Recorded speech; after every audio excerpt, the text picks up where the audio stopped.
I'm Tom Jones, and welcome to another free art lesson. Another little lesson plan on placement of things in paintings. In this case, is placement of birds in a painting. I have the good fortune of jurying shows occasionally around the country, and many times I'll see new beginning artists not quite sure of where to put the birds in the sky, so they just randomly pick a spot and start putting birds in. Let me make a suggestion from a design standpoint and composition standpoint that might help you. Here's an example of a bad placement, as an example. I have one bird here, I have one here, and one here. Believe it or not, I see a lot of that. They're just randomly placed in the sky. This would be a bad placement. Come down here to this area here, and let me show you a recommended placement. Number one, try to keep it off the horizontal line. Keep it either above or below the horizontal line. Number two, keep it off the vertical. Don't put it in the center of your painting. So be very careful not to put those birds there. And occasionally I see that as well. Remember, this is a very important lesson, so I hope you watch closely. Watch what I've done here. I've got one bird that's larger. Then I've got three birds, a group of three birds, and then a group of five birds. Remember, I used the word group. So it's one bird, and then a group of three, and then a group of five. It could have been one bird, three birds, and then another single bird over here.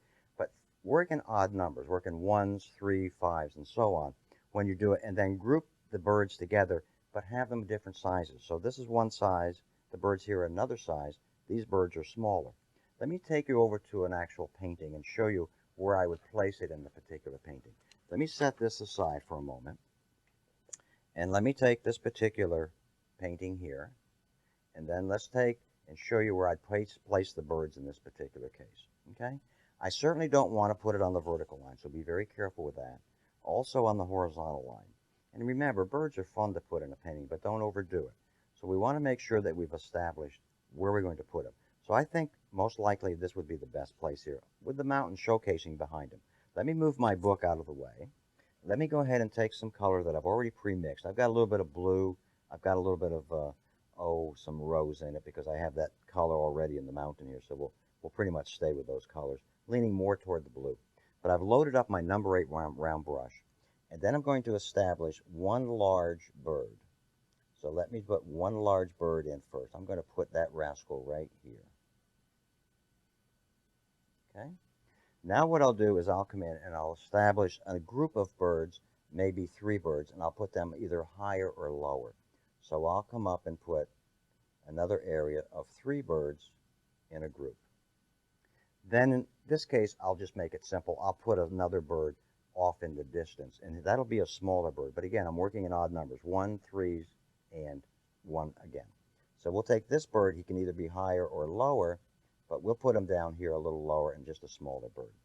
So remember, not on the vertical, not on the horizontal, in this area here or this area here, but in groups. A large one, another group of mid-size, and then maybe 1 or 5 of a smaller area over here. I hope this valuable lesson can help you in placement of birds in your particular painting. It will give you just a little bit more professional edge to the look of your painting. Thank you for watching.